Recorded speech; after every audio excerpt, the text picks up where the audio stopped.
Bonjour, et bienvenue sur Frenchflix. Aujourd'hui, je vais vous raconter un film de slasher et d'horreur de 2019 appelé Aquaslash. Spoiler à venir. Prenez soin de vous, et bon visionnage.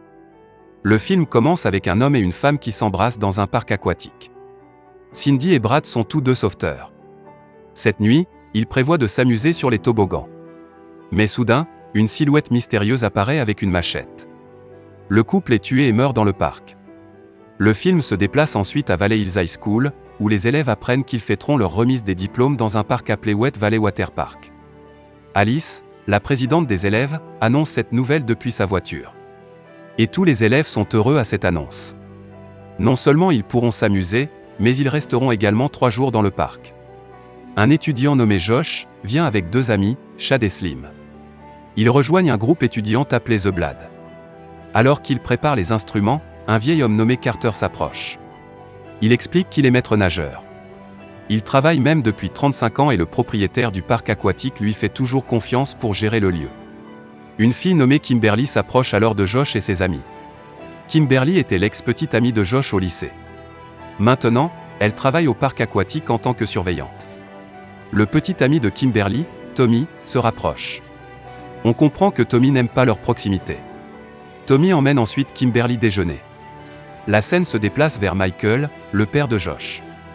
Il est au téléphone avec Josh.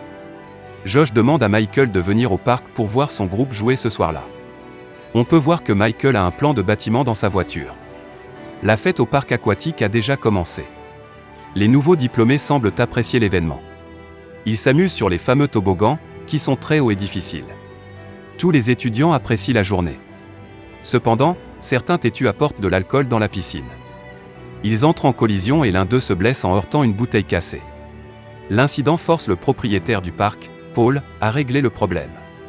L'eau de la piscine est maintenant mélangée avec le sang des garçons. Carter doit nettoyer le verre brisé au fond de la piscine. Tommy et Kimberly retrouvent Josh et ses 2 amis. Mais Chad et Slim demandent à Tommy de les aider à trouver des câbles pour leurs instruments. Leur objectif est que Josh et Kimberly soient seuls sans être dérangés par Tommy. On comprend qu'ils se rapprochent.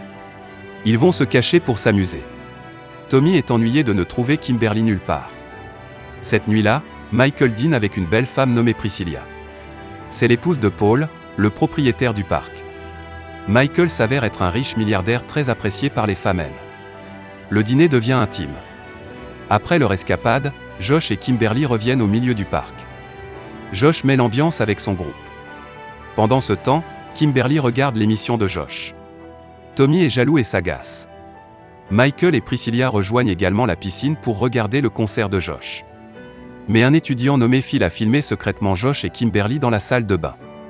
Il envoie la vidéo sur les téléphones de tous les élèves. Tommy, qui a vu la vidéo, se met en colère et attaque immédiatement Josh, qui chante sur scène.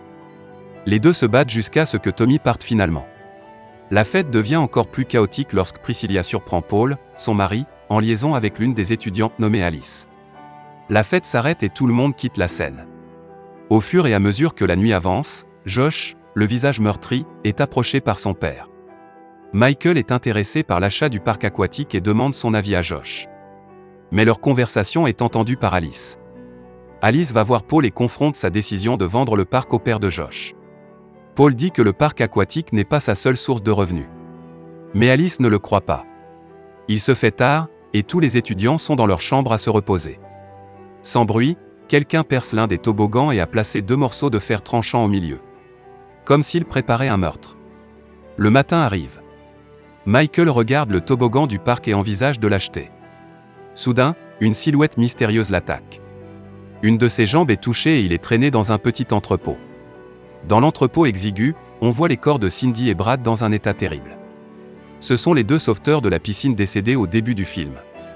La scène se déplace vers Tommy, qui a été viré pour avoir provoqué une bagarre la nuit précédente. Il est triste que Kimberly ait rompu avec lui. Soudain, Carter s'approcha et lui dit qu'il ne doit plus penser à Kimberly parce qu'elle se fiche de lui. Mais Tommy l'aime toujours. Midi approche. Carter commence à préparer les toboggans. Il commence à mettre de l'eau. Personne ne se rend compte des 2 fers tranchants installés, prêts à tuer. Priscilla, qui s'amuse avec un jeune homme, est attrapée par Paul. Mais Priscilla ne se soucie pas de son mari, d'autant plus après sa liaison avec Alice. Paul panique parce qu'il n'arrive pas à trouver ses deux surveillants, Brad et Cindy. Il demande à Priscilla de surveiller aujourd'hui. L'après-midi, les élèves se préparent à reprendre leur journée au parc aquatique. Paul annonce qu'il organise un concours avec un prix de 500 $. Il faut former une équipe de 3 et glisser depuis l'un des toboggans aquatiques.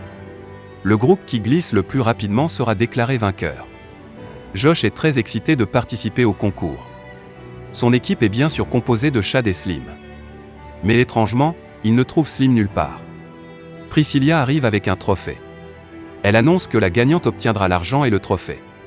Mais la tension monte lorsque Tommy arrive, viré. Tommy dit qu'il est venu en tant que visiteur. Il est clair qu'il a toujours de la rancune contre Josh et cherche à se venger. Cependant, il est expulsé par Phil et ses amis. Tommy part alors.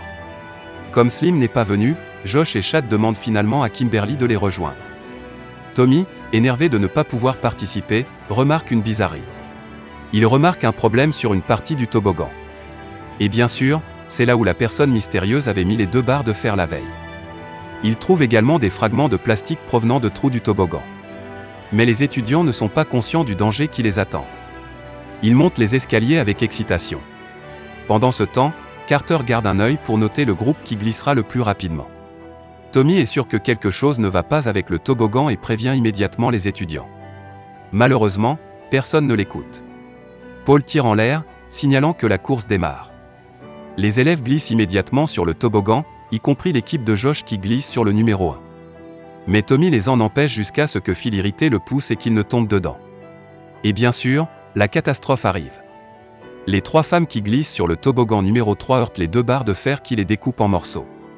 Le sang se mélange à l'eau de la piscine. Les gens en le voyant crient hystériquement. De plus, les morceaux des corps commencent à tomber dans l'eau. Les gens effrayés s'enfuient immédiatement. Carter tombe et se foule la cheville. Tommy est dans le toboggan avec les barres de fer. Son corps est coincé entre les morceaux de corps de la femme précédente. Il ne peut qu'espérer que rien ne glisse derrière lui, ou il sera la prochaine victime. Carter panique et demande immédiatement à Priscilla d'empêcher les étudiants de glisser. Mais le talkie-walkie plante et Priscilla n'arrive pas à entendre Carter. Elle défie alors Paul de rentrer dans la course. Son mari doit gagner s'il veut que leur mariage revienne à la normale. Paul accepte le défi et saute. Malheureusement, il est sur le toboggan numéro 3. Josh, déjà dans la piscine en contrebas, se rend compte de la tragédie. Il monte immédiatement au sommet et demande à tout le monde d'arrêter de glisser. Paul, qui entend l'avertissement de Josh, a lâché prise sur les 2 filles devant lui et se retient de tomber. Josh réussit à lui tenir la main. Pendant ce temps, 2 filles dans le toboggan entrent en collision avec le corps de Tommy. Il meurt également coupé en morceaux. L'atmosphère se tend alors que la piscine est pleine de sang et de corps humains. Carter sait qu'il doit agir vite. Il demande à Kimberly et Chad d'éteindre la pompe à eau dans l'entrepôt pour qu'il n'y ait plus de victimes. Kimberly, dans l'entrepôt, est surprise lorsqu'elle voit le corps de Michael gisant avec des coupures sur tout le corps. Les corps de Brad et Cindy gisent également au sol. Dans le parc, en raison du fort débit d'eau, Paul ne peut plus tenir sa prise et son corps est emporté par l'eau. Il entre dans le toboggan. Paul est la prochaine victime. On nous montre maintenant la piscine remplie de sang et de morceaux de corps humains. C'est la tragédie la plus terrible qui se soit jamais produite au parc aquatique. Le film passe de quelques mois. Josh est chez un notaire. Un avocat lui dit que son père lui a laissé un grand héritage. Cependant, une transaction n'a pas été complétée, l'achat du parc aquatique Wet Valley, d'une valeur de 20 millions de dollars. À part lui, Priscilla est toujours triste de la mort de Paul. Elle reçoit l'argent de la vente du parc. Mais alors, les larmes de tristesse sur le visage de Priscilla se transforment immédiatement en sourire de bonheur. Le film se termine alors que nous comprenons qu'elle a commis le meurtre du parc aquatique. Merci d'avoir regardé, c'était French Flix. N'oubliez pas de liker la vidéo et de vous abonner pour que je fasse plus de résumés.